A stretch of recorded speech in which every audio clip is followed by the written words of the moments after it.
Alright, so we have this block of ice right here, and the volume of the block of ice is 7.5 meters cubed.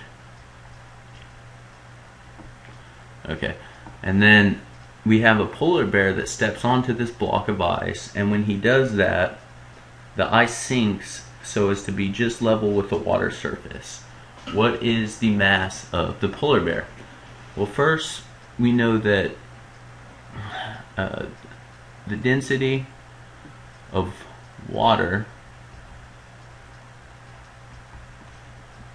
is equal to 1,000 kilograms per meter cubed, and the density of ice is equal to 920 kilograms per meter cubed.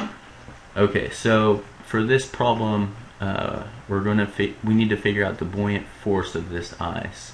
So what is this buoyant force? Well, we know that the buoyant force is equal to the density of whatever volume, or whatever the volume is going to be submerged in. In this case, it's going to be the water.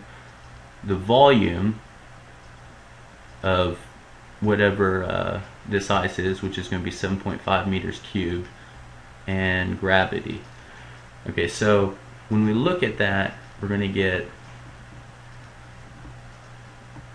1,000 times the volume, which is 7.5 meters cubed, times gravity, 9.81. Alright, and that's going to give us 73,575 newtons. So that is the upward force of the ice prior to anything. But however, the thing is this ice weighs a certain amount. So to figure out how much exactly is left, we have to subtract this weight, and then after that we can figure out the weight of the bear.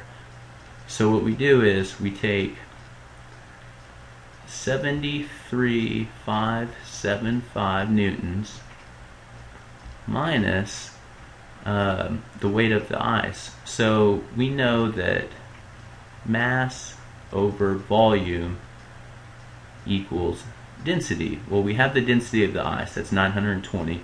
We have the volume, so all you have to do is take the volume times the density, and that's going to give us the mass. So mass equals density times volume. So when we do that,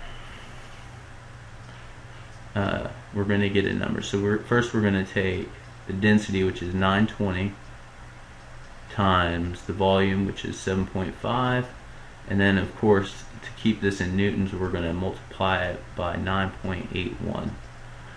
Alright, now after we have that, that's the weight of the ice.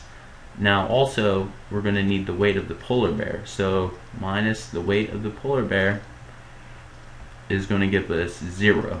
That's going to be kind of like in equilibrium when this ice is at 0.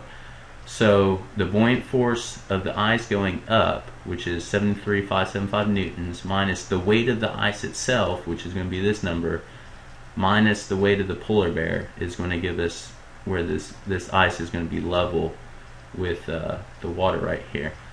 So when we take 920 times 7.5 times 9.81, we get 67,689.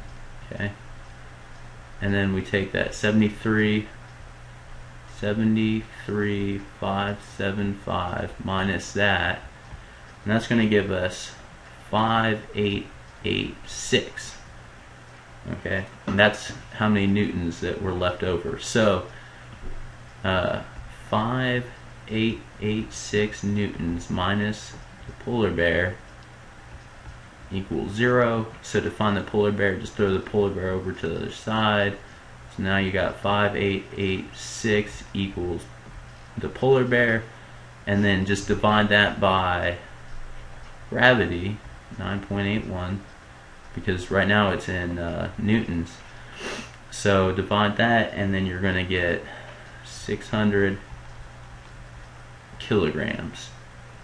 And that is the mass of the polar bear.